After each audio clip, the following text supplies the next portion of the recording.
एक समय की बात है। एक गांव में स्वभावक कृपण नाम का एक गरीब ब्राह्मण रहता था। स्वभावक कृपण अकेला था और उसका कोई दोस्त या रिश्तेदार नहीं था। वो अपने घटियापन के लिए पहचाने जाते थे और भीख मांगकर अपना गुजारा करते थे।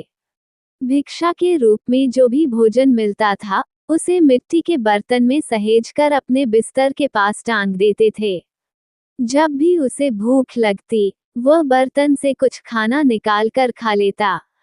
एक दिन ब्राह्मण को चावल की इतनी खीर मिल गई कि भर पेट खाने के बाद भी कुछ चावल से भरा बर्तन छूट गया। इतनी मात्रा में भोजन पाकर ब्राह्मण बहुत खुश हुआ।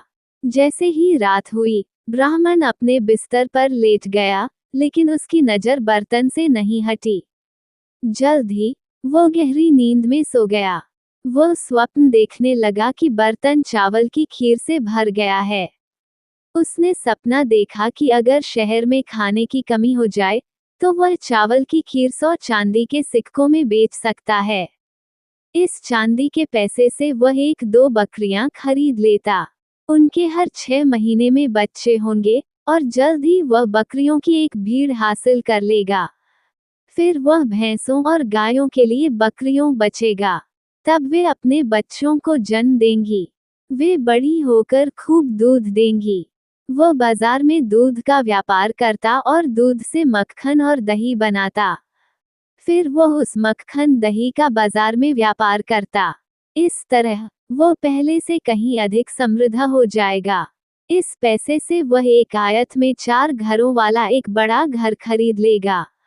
एक समृद्ध ब्राह्मण उसकी निधि को देखने के बाद अपनी बेटी का विवाह उससे कर देता था। जल्दी से पत्नी एक बेटे को जन्म देगी, और वो उसे सोमा शर्मा कहेगा। जब सोमा दिन भर शोर मचाता हुआ इधर उधर खेलता रहता तो ब्राह्मण उसे दंड देता। लेकिन सोम ने नहीं सुना, और उत्सुकता से ब्राह्मण एक छड़ी खींचता और उसके पीछे दौड़ता। अपने दुस्वप्न में डूबे ब्राह्मण ने अपने बिस्तर के पास पड़ी छड़ी को उठा लिया। उसने डंडे से हवा में वार करना शुरू कर दिया। ऐसा करते समय उसने मिट्टी के बर्तन को छड़ी से तोड़ दिया। बर्तन टूट गया और सारा चावल उसके ऊपर गिर गया। ब्राह्मण ये जानकर जाग गया कि वो पूरी स्थिति का सपना देख रहा था।